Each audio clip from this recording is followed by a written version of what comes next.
Hello out there in YouTube land. This is Morris Man, and as always, I thank you guys for coming to my channel and the ongoing support and subscriptions. I really appreciate it. Today I'm going to do a very short special video. It's going to be entitled Artists' Careers Who Have Tanked Because of Poor Management. And I'm going to be glancing down off and on because I'm going to be reading off my list here.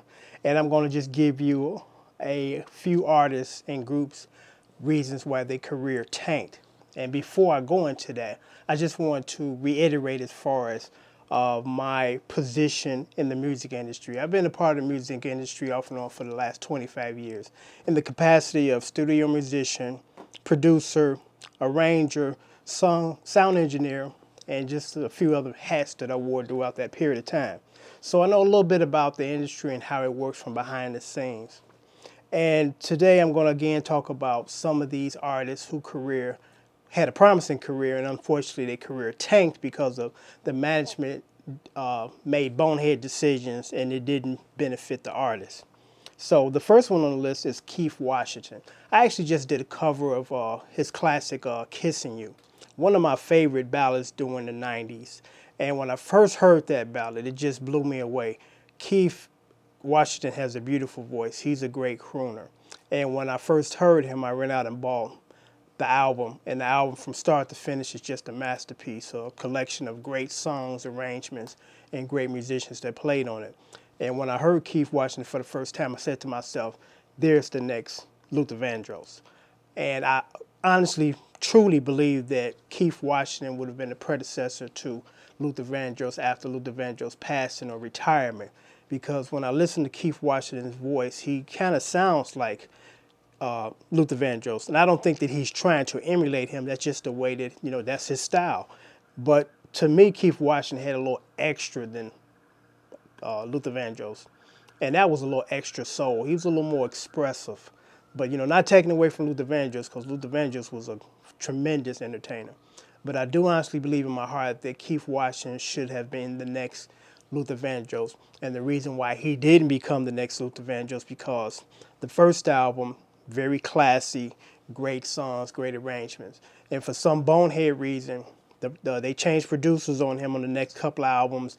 They literally changed his image physically and singing-wise, where they were trying to cater him to the younger fan base or the younger crowd, which really was ridiculous. Here's a man that was in his mid-30s, and they were trying to market him to 20-year-olds. It's just ridiculous. But I believe that's why Keith Washington's career took a nosedive, because Keith Washington should be selling millions of records to this day and crossing over. I mean, he was, to me, that creative and that talented. But as a result of the bonehead decisions of his record company and the PR people or the management, he didn't get his due. So it's really a shame that he didn't. The next person on the list actually, to me, would have been another predecessor to Luther Vandross, and that was Brian Mcknight. Brian Mcknight is a tremendous singer, songwriter, piano player, guitarist. And when he submitted his demo to Quincy Jones, who passed on him, in a later interview, Quincy Jones said that I regret the fact that I didn't sign Brian Mcknight, because Brian Mcknight is just so unbelievable talent.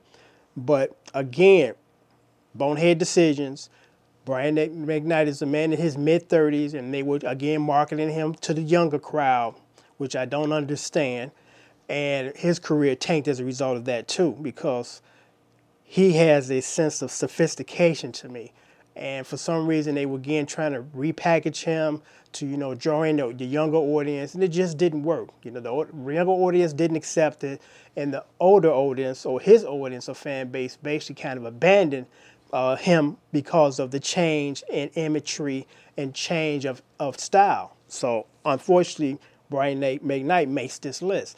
And another bonehead decision on the management company was when they gave him that variety show, and his co-host was Kim Whitley. And I'm like, sophisticated gentleman meets ghetto. He had no business taking a part in that show. And unfortunately, it killed his credibility when he took part of that show. And a couple of years down the line, he put out a song that was offensive to women. So he just more or less kind of stuck the knife in deeper, so to speak. Okay, next on the list is En Vogue. Now, we all remember En Vogue from the 90s, these beautiful women that can sing, and they had a string of big, huge hits, and they were big on the scene. And what happened again? Another bonehead decision on the marketing end, where they was trying to repackage them into like a TLC.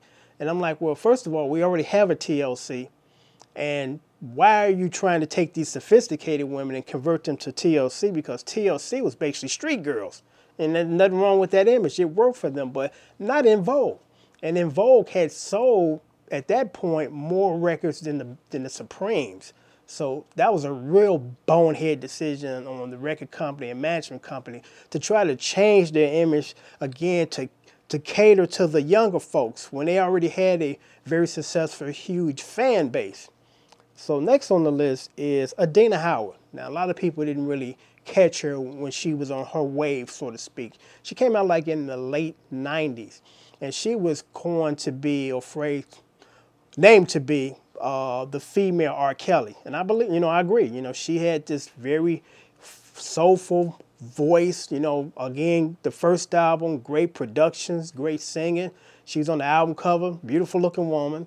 And they changed her image. The second album, they changed producers.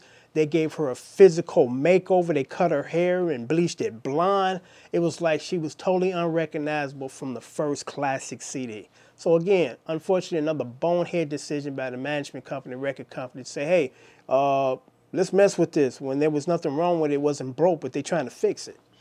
And let's see, who makes, last on the list, because I'm going to make it brief, was JT. Now, not Justin Timberlake, the original JT, the lead singer from Kool and the Gang.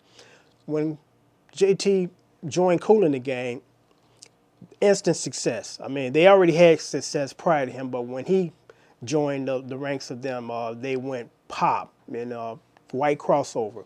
A lot of hits during the late 80s and the 90s. And at some point in time, JT, for some reason, felt that he didn't need Kool and the Gang anymore, so he left. And when he left, the songs that they were giving him, and again, here's a man that's in his mid-30s, a 20-year-old should be singing. So, unfortunately, his career never resurged after he left Kool and the Gang.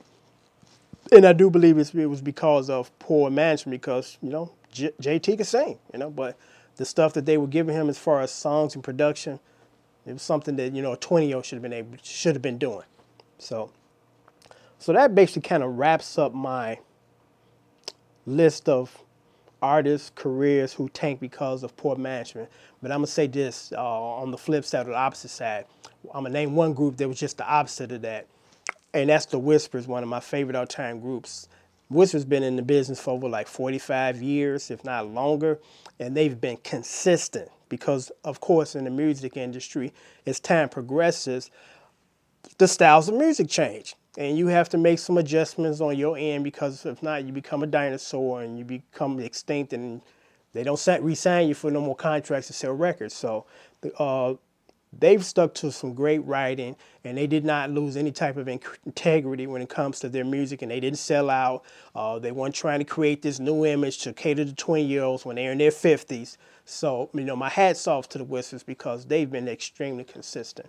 And unfortunately, these artists that I listed, they wouldn't allow them to be consistent and keep them on the path that they were.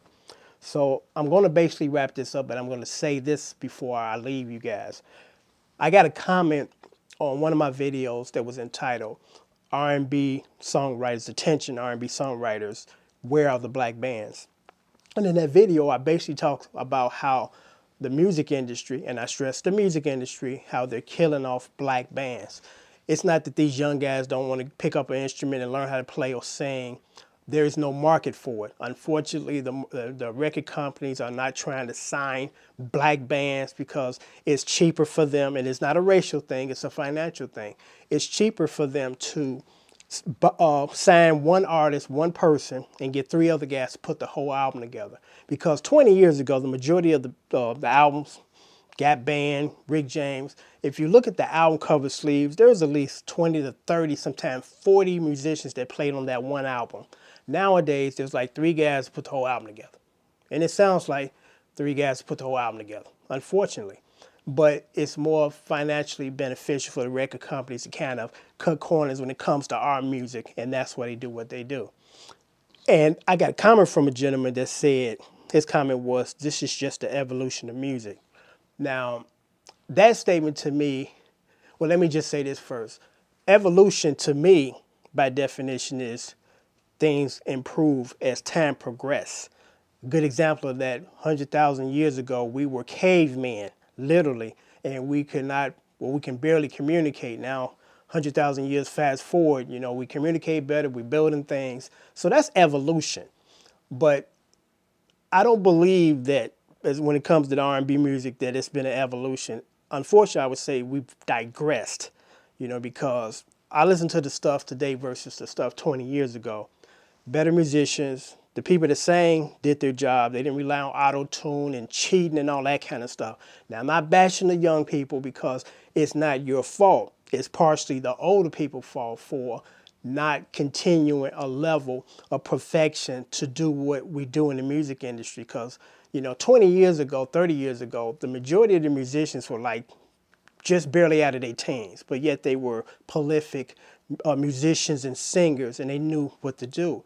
Nowadays, we got nothing but professional dabblers. We got guys that can call themselves piano players and playing with one hand, you know, because they self-taught themselves. So, unfortunately, evolution, no. Digress, absolutely. And on that note, I'm going to leave you guys and take care.